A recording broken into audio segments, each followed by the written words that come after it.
नमस्ते दोस्तों। जरा किसी छोटे बच्चे से पूछो कि दुनिया में सबसे ताकतवर देश कौन सा है, तो झट से बोल देगा अमेरिका। चाहे बात फौज की हो या पैसों की, हर कोई मानता है कि अमेरिका आगे है। लेकिन ट्रंप साहब की सोच थोड़ी अलग है। उन्हें लगता है कि अमेरिका जितना बड़ा दिखता है, असल में उतना है नहीं। तो उन्होंने एक नया नारा चला दिया, मेक अमेरिका ग्रेट अगेन। अब इस नारे को सच करने के चक्कर में उन्होंने कुछ ऐसे कदम उठाए जो अमेरिका के लिए फायदे से ज्यादा नुकसान कर सकते हैं। जानेंगे सब कुछ इस वीडियो में, लेकिन आगे बढ़ने से पहले वीडियो को एक लाइक कर दीजिए और चैनल को सब्सक्राइब कर लीजिए। दोस्तों, सब्सक्राइब करने में सिर्फ 1 सेकंड लगता है, लेकिन इससे हमारी काफी बड़ी मदद हो जाती है। अब देखिए उन्होंने क्या किया। जो भी सामान बाहर के देशों से अमेरिका आता है, उस पर भारी टैक्स लगा दिया। मतलब भारत, चीन, पाकिस्तान, कनाडा, इजराइल, सब पर अलग अलग टैक्स। जैसे भारत से कुछ आए तो 25% टैक्स, पाकिस्तान पर 19% और कनाडा पर तो सीधा 35%। उनका तर्क यह था कि जो देश अमेरिका को व्यापार में घाटा दे रहे हैं, उन्हें इसकी सजा मिलनी चाहिए। अब सोचिए, ये कौन सी समझदारी है। देखो, टैरिफ यानी टैक्स। जब कोई चीज बाहर से आती है तो सरकार उस पर एक्स्ट्रा चार्ज लगा देती है ताकि लोग देश का बना सामान खरीदें। ट्रंप चाहते थे कि हर चीज अमेरिका में ही बने, मोबाइल हो या टूथपेस्ट, सब कुछ। पर भाई, अमेरिका में मजदूरी बहुत महंगी है, तो अगर वही सब कुछ वहां बनेगा तो चीजें सस्ती थोड़ी रहेंगी। मान लो भारत से कोई हार अमेरिका भेजा गया जो 1000 रुपये का है। अब ट्रंप उस पर 25% टैक्स लगा देंगे तो वो चीज सीधी 1250 की हो जाएगी। ऊपर से अगर कोई और चार्ज लग गया तो 1500 की। अब बताओ, आम जनता की जेब पर कितना बोझ पड़ेगा। अब यही तो कहते हैं महंगाई। जब चीजें अचानक महंगी हो जाएं, उसे ही तो इन्फ्लेशन बोलते हैं। 2018 में भी कुछ ऐसा ही हुआ था। ट्रंप ने स्टील और एल्यूमिनियम पर टैक्स मार दिया तो अमेरिका में वॉशिंग मशीन के दाम सीधे 20% बढ़ गए। अब कंपनी को माल बनाने में ज्यादा खर्च लगने लगा, तो जाहिर है आम आदमी की जेब पर सीधा असर पड़ा।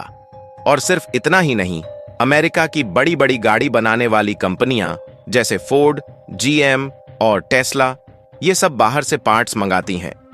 अब उन पार्ट्स पर भी टैक्स लगने लगा, तो गाड़ियां भी महंगी हो गईं। अब जब चीजें महंगी होंगी तो लोग कम खरीदेंगे, कम बिक्री होगी, फैक्ट्री में काम घटेगा और लोग नौकरी से हाथ धो बैठेंगे। इलॉन मस्क को ही देख लो, पहले ट्रंप के अच्छे दोस्त थे, अब नाराज हो गए। क्यों? क्योंकि उनके बिजनेस को भी इस टैक्सबाजी से नुकसान होने लगा। अब जरा सोचिए, अगर अमेरिका सबको टैक्स मारेगा तो बाकी देश चुप बैठेंगे क्या? बिल्कुल नहीं। 2018 में चीन ने भी झट से पलटवार किया। अमेरिका के सोयाबीन पर टैक्स लगा दिया और अमेरिका का बड़ा एक्सपोर्ट वहीं से था। सीधे नुकसान हो गया। अब भारत और यूरोपियन यूनियन भी यही सोच रहे हैं कि अगर ट्रंप नहीं माने तो हम भी जवाब देंगे। असल बात यह है कि आजकल कोई भी चीज पूरी की पूरी एक ही देश में नहीं बनती। जैसे मोबाइल या गाड़ी, इसके पुर्जे अलग अलग देशों से आते हैं। अब अगर हर जगह टैक्स लगने लगे तो ये पूरा सिस्टम ही गड़बड़ा जाएगा और सारा काम अमेरिका में लाना भी मुमकिन नहीं है, क्योंकि वहां का खर्चा बहुत भारी है। ऊपर से कंपनियों को भरोसा नहीं रहता कि सरकार कब क्या नया टैक्स लगा दे, तो वो डर के मारे निवेश नहीं करती, नई फैक्ट्री नहीं खोलती, लोगों को नौकरी नहीं देती। इसका असर सीधा शेयर बाजार पर भी पड़ता है और देश की आर्थिक सेहत बिगड़ने लगती है। और ट्रंप की जो अमेरिका फर्स्ट वाली नीति है ना, उसकी वजह से अब बाकी देश आपस में जुड़ने लगे हैं। वो आपस में व्यापार करेंगे और अमेरिका धीरे धीरे किनारे हो जाएगा। अब देखो, जब कोई देश हर किसी से झगड़ा मोल लेगा, टैक्स मारेगा, धमकी देगा, तो उसकी इज्जत और दुनिया में पकड़ तो कम होगी ही ना। अब सवाल उठता है, भारत को इससे कितना नुकसान होगा? सच बताएं तो नुकसान तो होगा। भारत जो सामान अमेरिका को बेचता है, उसका एक्सपोर्ट करीब 83,000 करोड़ रुपए तक घट सकता है और इससे हमारी जीडीपी पर भी थोड़ा असर पड़ेगा। लेकिन घबराने वाली बात नहीं है, क्योंकि भारत के पास दूसरा रास्ता है। हम अपना माल अमेरिका के अलावा भी कई देशों को बेच सकते हैं, जैसे मिडिल ईस्ट, अफ्रीका, यूरोप वगैरह। सरकार पहले से ही इस पर काम कर रही है। नए बाजार खोजे जा रहे हैं, रुपए में ट्रेड को बढ़ावा दिया जा रहा है और भारत के अंदर ही माल बनाने पर जोर है। पीएलआई स्कीम और दूसरी सरकारी योजनाएं भी काफी मदद कर रही हैं। अब अगर सेक्टर की बात करें तो फार्मा, ऑटो पार्ट्स, टेक्सटाइल वगैरह में असली चोट अमेरिका को लगेगी। क्यों? क्योंकि अमेरिका को सस्ते प्रोडक्ट्स चाहिए और भारत उन चीजों को सबसे सस्ते में बनाता है। अब सोचो, अगर भारत से माल भेजना बंद हो गया तो अमेरिका में चीजें और भी महंगी हो जाएंगी। सीधी बात यह है कि ट्रंप का जो ये टैरिफ वाला खेल है, उससे भारत को थोड़ा नुकसान जरूर होगा, लेकिन असली झटका अमेरिका को ही लगेगा। भारत तो सस्ता माल बनाता है, सबको बेचता है, अमेरिका तो बस खरीदता है, और वो भी महंगा। तो भैया, जिसका खर्चा ज्यादा बढ़ेगा उसे नुकसान भी ज्यादा होगा। अब देखना यह है कि ट्रंप साहब कब समझेंगे कि ये प्लान उनके ही गले की फांस बन सकता है। उन्होंने भले ही अपने देश की कंपनियों को बचाने के लिए टैरिफ लगाए हों, लेकिन भारत भी कोई सीधा देश नहीं है, हमारे पास भी चालें कम नहीं। चलो फिर, अब सबसे पहले बात करते हैं फार्मा सेक्टर की। अब देखो, अमेरिका में करोड़ों लोग भारत की बनाई हुई सस्ती दवाइयां लेते हैं। जो जेनेरिक मेडिसिन होती है ना, वही तो वहां की हेल्थ केयर को सस्ते में चलाए हुए हैं।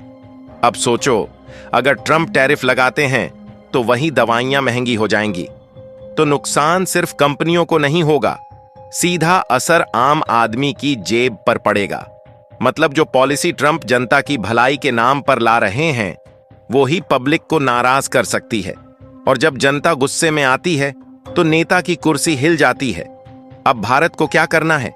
घबराने की जरूरत नहीं है, बस शांति से, सोच समझकर और डिप्लोमेसी से काम लेना है। सीधा संदेश देना है, भाई तुम टैक्स लगाओगे तो हम भी चुप नहीं बैठेंगे। जैसे 2019 में हमने दिया था, उसी तरह अगर ज्यादा दबाव आए तो हम सीधे विश्व व्यापार संगठन में केस कर सकते हैं, और ऐसा पहले भी कर चुके हैं और जीते भी हैं। अब असली बात यह है, अगर भारत ने सही समय पर चाल चल दी तो ट्रंप की ये टैरिफ पॉलिसी हमें रोक नहीं पाएगी, बल्कि उल्टा भारत और मजबूत हो जाएगा। तो दोस्तों, ये थी अमेरिका की चाल और भारत का जवाब। लेकिन असली कहानी तो अब शुरू होती है।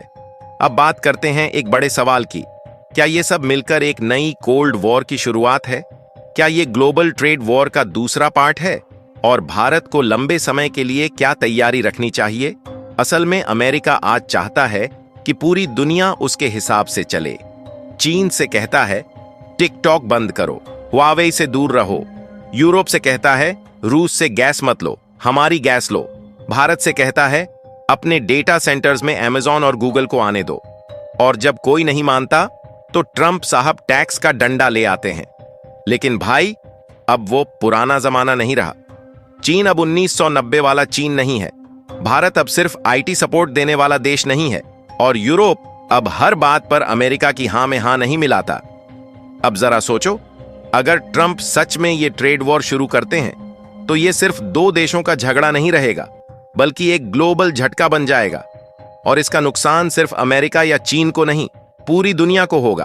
अब मान लो हर देश कहे हम भी टैरिफ लगाएंगे, तो क्या होगा?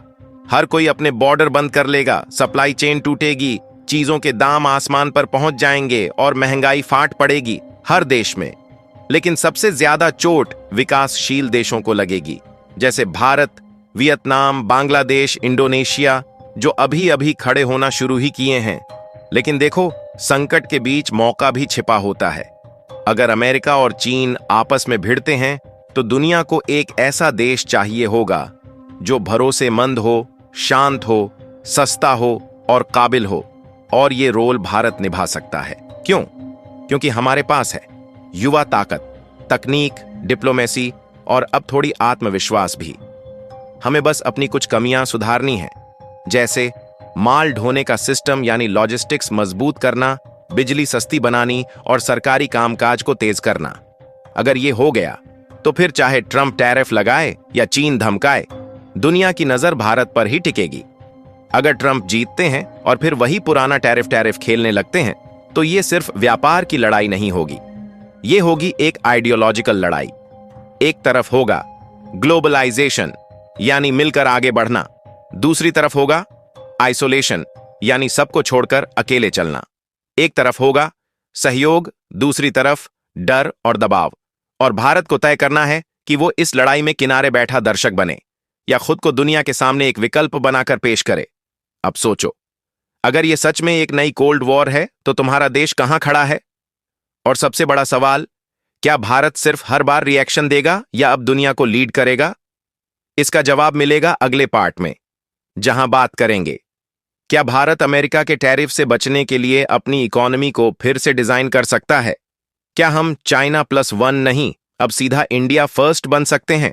आप अपनी राय कमेंट बॉक्स में बताइए।